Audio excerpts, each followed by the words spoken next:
When Robert asked me to tell this story, some of you may have heard it before.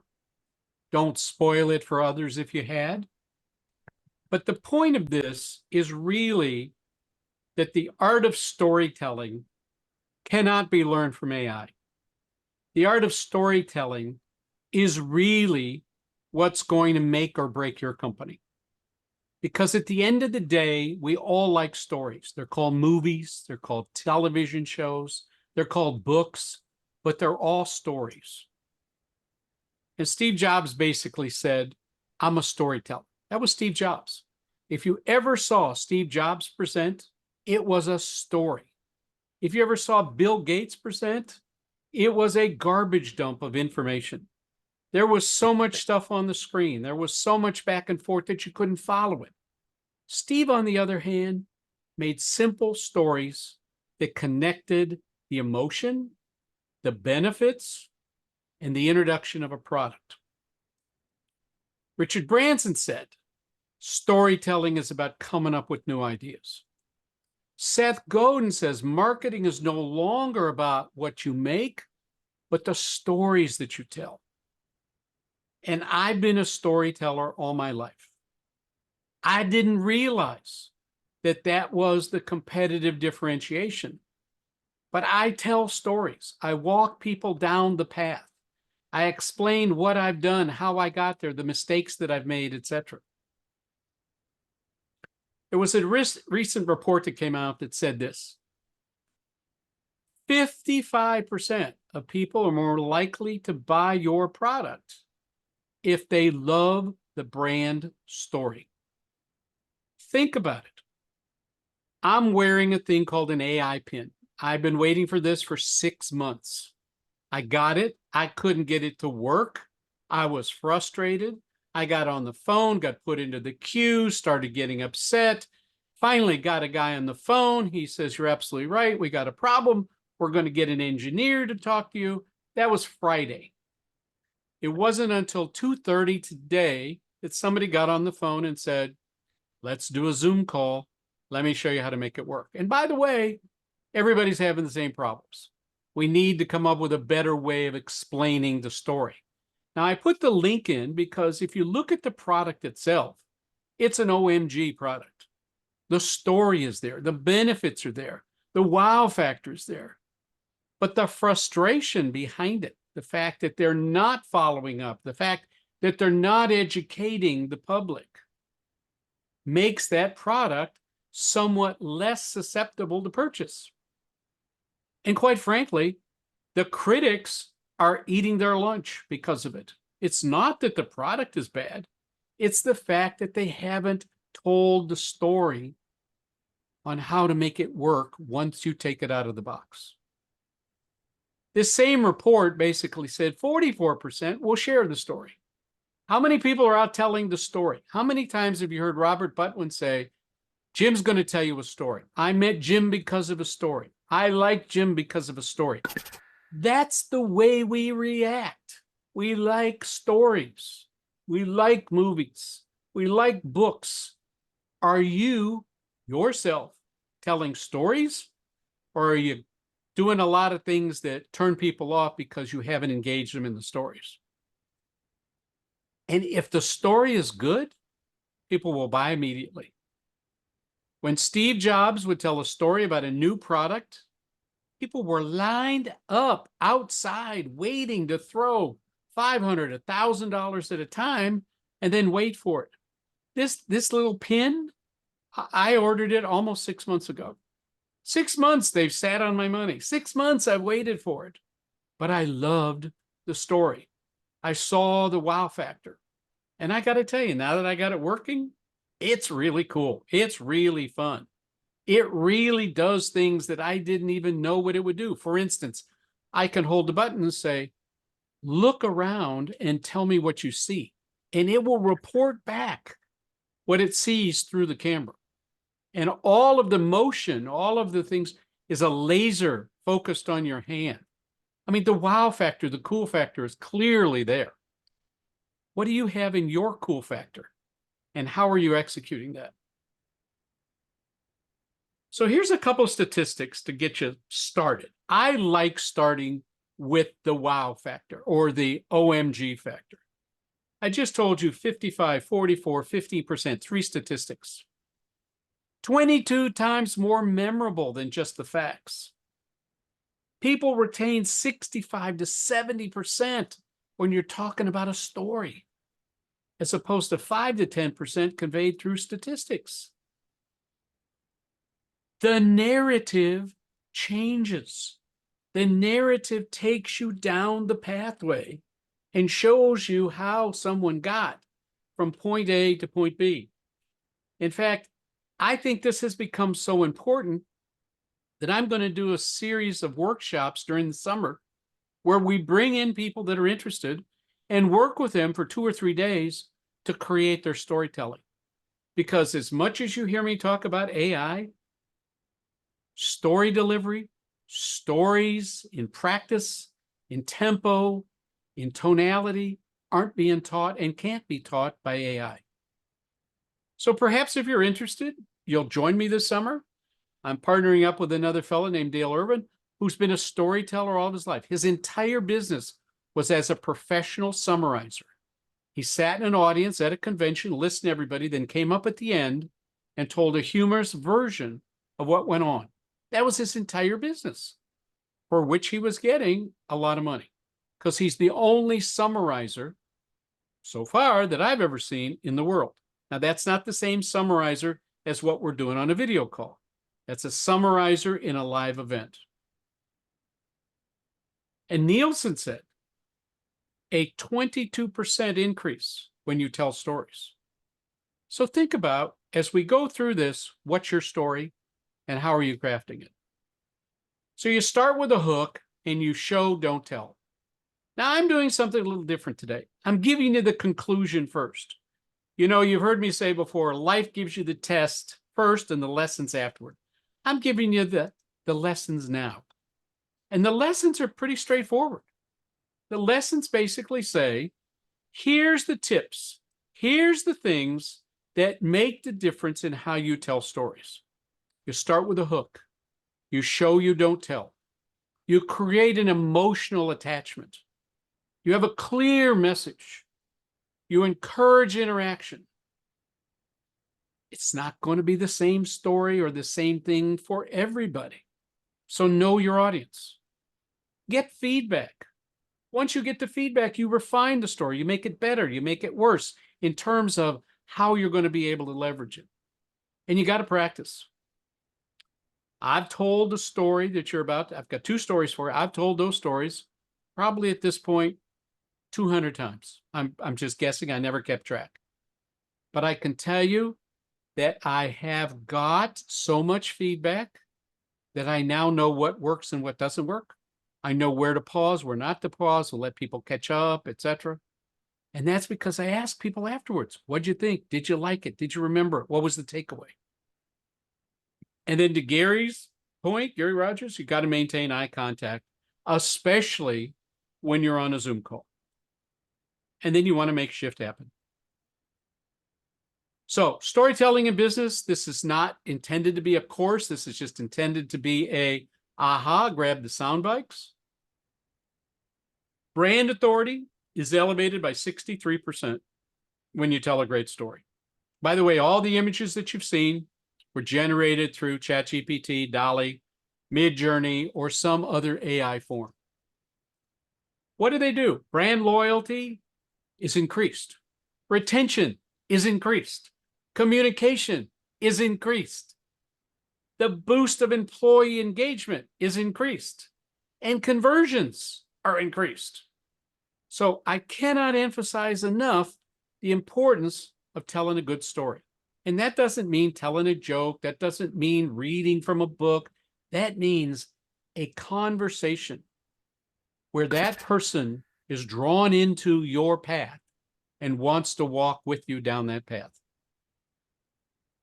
You start to develop characters. Now, in this case, I'm the character. And many people will say Jim is really a character. But you can understand, once you know me, how I find myself in these situations and how I extract myself. Now, you may have multiple characters. That's fine. But you always have an arc. And I refer to that as the roller coaster ride. You bring people down, you bring people up. You bring people down, you bring people up. If you're on a flat plane, it doesn't work. You want people to feel the pain. You want people to share with you the joy. And then you use the visuals to help enhance them. It's always about a personal story. Sometimes customer testimonials get dropped in. There's always employees, because they're at the center of gravity, that can help enhance. I remember when we were doing a lot of customer service, I would listen to the people on the line, and it would always come down to one thing. And finally, I made signs for everybody in customer service. And I said, you let the customer complain, you let the customer do whatever they want. You have two questions. Number one, did you plug it in? Because 75% of the people never plugged it in. And then the second question is, did you read the instructions? Oh my God, no. You wanted me to read the instructions? No, I expected it to do it all magically. So when you're there, that visual imagery is, we've all been there. We've all been there. Hey, I'm too smart for this. You want to do an intriguing narrative. You want to bring people into your life. You want to talk about the plot. And I'm not going to get into writing a book or whatever, but look at some of the courses that are out there. Great content, not engaging, don't involve you. And you get to the point of saying, I don't know why I signed up for this. How many times have you bought a book that goes up on the shelf? You know, I mean, my term and everybody else's is shelf help books. You don't want a shelf help book today. You want something that helps you now, today's business. You want something that works. I have a very expensive refrigerator that I bought 20 years ago. It's now costing me a lot of money to repair it. I keep saying, I can't believe this thing is breaking, until I realize it's been there for 20 years. So the last time the guy was out here was $1,600 to fix it. That was 6 weeks ago. It's not working again. Today he comes out and he goes, well, I got good news and I got bad news. What's the good news? I can fix it. What's the bad news? It'll be $4,000. Oh my God, I'll just go get another one. Why should I repair a 20-year-old refrigerator? Until I went in and saw that my 20-year-old refrigerator, which is a Sub-Zero, is $22,000. It's a refrigerator. It's not an automobile. So do I look at spending the money to fix it, or do I say, what's a good substitute, etc.? So that's my new mission, because before I spend another $4,000 fixing something that's 20 years old, I really need to get my head wrapped around it. So I went on Perplexity and I said, here's the serial number, here's the model, what would you do? And Perplexity came back and said, absolutely not. Do not spend the money on a 20-year-old refrigerator. What? 20 years old? Yeah, based on the serial number, I was wrong. I thought it was 15, turned out to be 20. Once again, I used AI to help me solve a real-world problem. So there's a beginning, there's a middle, there's an end. There's conflict, there's resolution. There's character development and visual impacts. But again, everything is about the connection. Everything is about the story. Everything is about the engagement. I just told you about my refrigerator. People are going, I can't believe Jim even thought he would spend that kind of money to fix it. Yeah, but to replace it is $22,000. So suddenly you're going through the mechanics of saying, well, maybe that's a good idea, until you step back and go, it's still 20 years old. What about the gaskets? What about the hinges? What about the shelves? What about all these other things that are showing wear and tear? And the more I think about it, and the more I talk to Perplexity and ChatGPT, which are my assistants, the more they keep saying to me, no, don't do it. So there's the real world interaction between AI and what decisions you're making in your real life. So as we get into a couple of examples, remember, it's personal, it's emotional, it's a story, and you always want to have a little twist and turn in your story, just like you do when you're watching a movie. So here's my first story. When I was 7 years old, I went to my mother and I said, I'd like an allowance. My mother, without thinking about it, said, go talk to your father. So I went to my father and I said, hey, I'd like an allowance. He said, go talk to your mother. My first business lesson at 7 years old was get the decision makers in the room at the same time, which I did.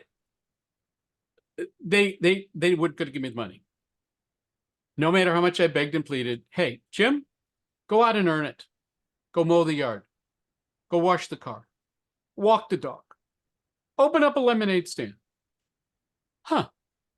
It's hot. It's summertime. I'll go open up a lemonade stand. We lived in an area where it was all white collar. Doctors, accountants, attorneys, and as far as I could see, were lemonade stands on every single driveway. I mean, we're not talking about one or two. We're talking maybe 30, 40, 50 of them up and down the street, both sides. I thought, well, that's a lot of competition, and it's hot. And then some of the competition was pretty amazing, like this. It was an experience. Not only was it a lemonade stand, but they had cookies, they had other things, they had a place to sit. It was in a shaded area, and I came away with my new business lesson. Be the best at what you do, or sell to those that are. And I saw a market, and I said, hey, all these people are going to need supplies. Maybe I can be the supplier. So I went to my mother and I said, okay, you told me I had to earn some money. Next time you're going to Shoppers World, I want to go with you. Well, fine, get in the car, we're going today. So at 7 years old, I said, I'll see you in 20 minutes. And I went out and I started pricing out the products. And so I created Mom's Lemonade Kit. So I thought, you need cups, right? You need the mix. You need the sugar. And what if I took that and put it into a bag, and each bag would make so many quarts of lemonade? So I figured out how much it took, put them into the bag, figured out how many cups it would make, and came up with Mom's Lemonade Kit. Late at night, I go out, knock on the door. Hi, Mrs. Smith. I see your daughter's got a lemonade stand. May I save you a trip to the store? There's the problem that I was solving. Not that I was trying to sell her something, but explain to her that instead of making a separate trip to go get more lemonade sugar cups, I was going to help her out. Guess what? At the end of the summer, I had $351 in the bank at 7 years old, and I was hooked. That was it. I started my first business at 7, and I haven't stopped since. Now think about a 7-year-old doing that. And today, that 7-year-old is probably doing AI programming. Last night, I watched Master Chefs Juniors, and the kids were 8 and 11 years old making duck l'orange with Gordon Ramsay. Unbelievable, the talent that these kids had. So it's not that the kids don't have talent. It's not that the kids have become lazy. It's that the kids have developed different talent than what you and I would have grown up with. So ramp forward, I'm in law school, and we have a study group. Study group meets every week, and each person in the study group would host it at their home. And I get a call, Jim, I can't meet the study group this weekend. I have to adjust a railroad car. I'm sorry, what?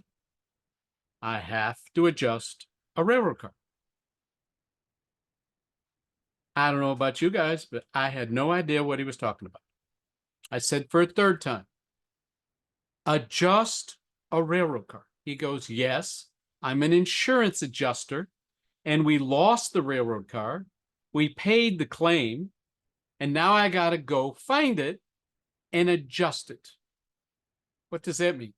I got to find out what's inside and find somebody to buy it. Okay, I want to go. We go out into the Atchison, Topeka, Santa Fe switching yard, which is one of the largest switching yards in the United States. It is acres and acres. It's hundreds of acres filled with all these railroad cars. We find the car. Car's got a number on the side. It's got a padlock. It's 110 degrees outside. Did I bring a bolt cutter? Nope. Did he bring a bolt cutter? Nope. Did it even occur to us that there was a lock on it? Nope. So we trek all the way back. We find the guy who's running it. We find that he's got a bolt cutter. We go all the way back out. We cut it open, and it's filled with number 10 size cans of Chef Boyardee pasta sauce. Now you're looking at that, and I'm standing there. He's standing there. We're staring at it. So what are you going to do now? He says, got to find somebody. I said, got any idea how much is there? Was there a bill of lading? No. Huh. I said, it's 5 o'clock. Would you take $5,000 for it right now? He goes, absolutely. I said, sold. I had no idea what I was going to do with it. Zero. I also didn't have $5,000. But I thought if I could buy it for $5,000, I would make some money because it's a lot of pasta sauce. So I went to the bank. I said, I'd like to borrow $5,000. What for? I'm going to buy some pasta sauce. That's a lot of pasta sauce. Yeah. What are you going to do with it? I don't know. Well, why would you do that? Because I know I can make money at it. Well, Jim, we're not going to give you the money. Why not? Because it's the dumbest thing we've ever heard of. Yeah, but I want it. Jim, if you want it that badly, you bring all your camera equipment, we'll lock it up in the safe, and we'll give you the money. Because we know that we could sell off the camera equipment for the $5,000 if you really want it that badly. So now I have a boxcar filled with pasta sauce because I looked inside the box. That's where this comes from. You've heard me say, think inside the box. A railroad car is called a box car, and I looked inside the box because that's how I applied 3D thinking. So here we go. 3D thinking then became the way I do everything. Go inside the box, in this case, lots of pasta sauce. What am I going to do with it? Well, it was going somewhere. Somebody was buying it. I just got to find out who that is. And then I'm going to have the determination to go sell it to that person. Made perfect sense to me at the time. My father was a psychiatrist and one day said to me, I have people locked up that are saner than you are. And I took that as a compliment and not a criticism, because he was right. I started thinking inside the box, and I came up with the 3D thinking. Investigate what's inside. You know, we've all heard the term think outside the box. If you're outside the box, you don't know what's inside the box. Therefore, you can't come up with a solution because you don't know what the problem is. So you have to investigate. The second thing is you start to come up with ideas. And the identification of those ideas has no limits. You don't want somebody that's working with you that says, yes, but, because the yes, but stops everything. So in the yes, but conversation, you've got to set the ground rules of, I don't want to hear that. There's no bad ideas, but don't tell me yes, but. Okay. You start coming up with ideas. There's no such thing as a bad idea. Not in this case. And once you do that, you look from being inside the box to where you can take it. Who's going to pay for it? Is there a market? How many of you are creating courses first and then trying to find the customer afterwards, instead of talking to your customer and finding out what he or she will pay you for? You know the old story, if you build it, they will come? Not necessarily true in our business. Sometimes you have to understand what the problem is that they're willing to pay for and then become the solution. And then you become innovative. And once you become innovative, then you initiate it by saying, I've identified the problem, I've come up with a solution, and this is what it's going to cost you to have that solution. Okay? There's your determination. Depth, distance, and determination. Now think about my boxcar filled with number 10 cans of Chef Boyardee pasta sauce. How many, you ask? I don't know. So I had to figure it out. It was a 60-foot long car. It was approximately 20 feet high and was 4.8 and a half inches wide. I then figured out how many gallons, how many ounces, figured out the size, and I started to use my little Hewlett-Packard scientific calculator to come up with answers. Now, I'm home doing all this because I went to the library, got this information. This is not information that I had offhand, but guess what? Today, you've got access to the internet on your phone, your tablet, etc., so you can do it a whole lot faster. Turns out it's about 33,000 gallons, give or take. Turns out in the real calculation, it was more than that, but at the time, I thought 33,000 gallons was pretty accurate. Now, take 33,000 gallons at $5,000. What do you come up with? Hello, what a great idea. So I'm high-fiving myself. I paid $5,000. What's next? I'm going to sell this. Not a problem. Phone rings. Phone rings. Mr. Feldman, you have a boxcar that you just purchased. You need to move it. What? You need to move it. It had never crossed my mind that I had to move this boxcar. How am I going to move this boxcar? And he said, you do have a locomotive. No. You do have a caboose. No. You do have the easement rights to go across other railroad tracks. No. Well, what were you thinking? I don't know. He said, what do you do? And I said, I'm a law student. He goes, okay, I get it. Today's Friday. I'm off for the weekend. I'm taking a couple of personal days. I'll be back on Wednesday. Make sure you have an answer to where you're going to move the car. Now a little panic sets in. I'm obligated for $5,000. I got this boxcar filled with pasta sauce, and I have no idea what I'm going to do with it, how I'm going to move it, and I got a couple of days to solve the problem. Ooh, I have a focus group. Those are smart people. How about I buy a pony of beer and some pizzas, and we play What If? Okay. Now I'm leveraging the resources that I have because I'm inside the box, thinking about what opportunities I have, what the challenges I have. And I have always said, if you're the smartest person in the room, go to a different room. These are some really smart people. Let's get them in the room. Let's get them relaxed with some beer and some pizza and figure it out. So I sat down and I said, let's come up with the situation. So what are the opportunities? What are the challenges? What are the choices? How soon do we have to do that? What are the priorities? What are the liabilities? What is the return on my idea? And what is the future impact on those ideas?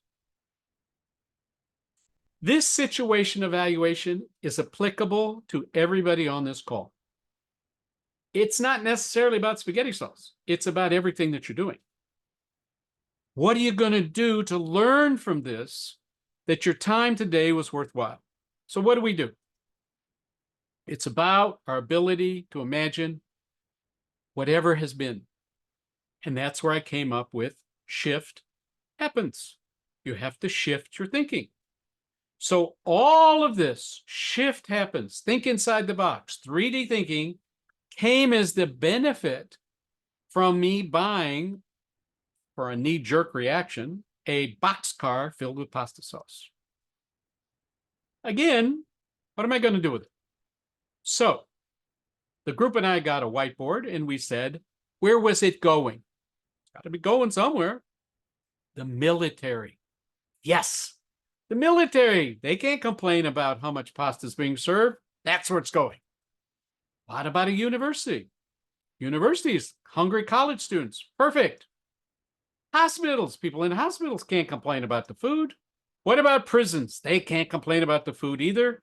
So we've now got our list. How are you taking your list of developing those solutions to your customers?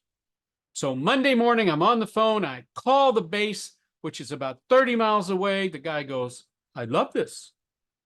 Tell you what, if you're not a distributor and I can buy it direct, I'll make you a deal. I said, okay, you got a deal. So the military says, I give you $2 a gallon. Do the math. 33,000 times 2, $66,000. I'm a genius. I cannot pat myself on the back enough. I am just over the moon, really great. We got a deal. Send me the check. He goes, not a problem. So we've agreed at 66,000. Yes, we have. Okay. What's your GSA number? What? You can't sell to the military if you don't have a government number. Huh. How do I get one? We'll mail you the paperwork. You mail it to Washington. They'll give you a number. You get it, and then we got a deal. I said, I don't have the time. He says, sir, I can't do business with you if you don't have a GSA number. Back to the drawing board. Okay, so we can't sell to them. What about hospitals? What about prisons? They all said, we'll give you $2 to $3 a gallon. I'm back in business. 66 plus, except they need a GSA number. Bummer. Clock is ticking. It's Monday. Okay, if I can't sell it to where it's going to, maybe I can sell it to where it came from. The manufacturer. Now, why would the manufacturer buy it back? Because I can sell it to them for maybe less than it cost them to make it. I don't know what it costs them to make it, but I'm thinking maybe I can sell it back to them for less. Turns out that I call Chef Boyardee, which is American Home Family Products. I get a young lady on the phone. She says, listen, the product manager's in a meeting. It's the end of the quarter. I'm not even in this department. I'm temping for somebody else. What do you need? I said, well, tell you what, I'm doing a project on the cost of a manufactured product through the distribution channels to get to the end distributor or user. And I thought I would do it with something like a commodity of spaghetti sauce. And you guys are a big provider of that. And that's why I'm calling. She says, well, I'm in the accounting department and we just finished the quarterly report. I suppose it's not a trade secret. Let me see if I can find that for you. Yes. $3 a gallon to make.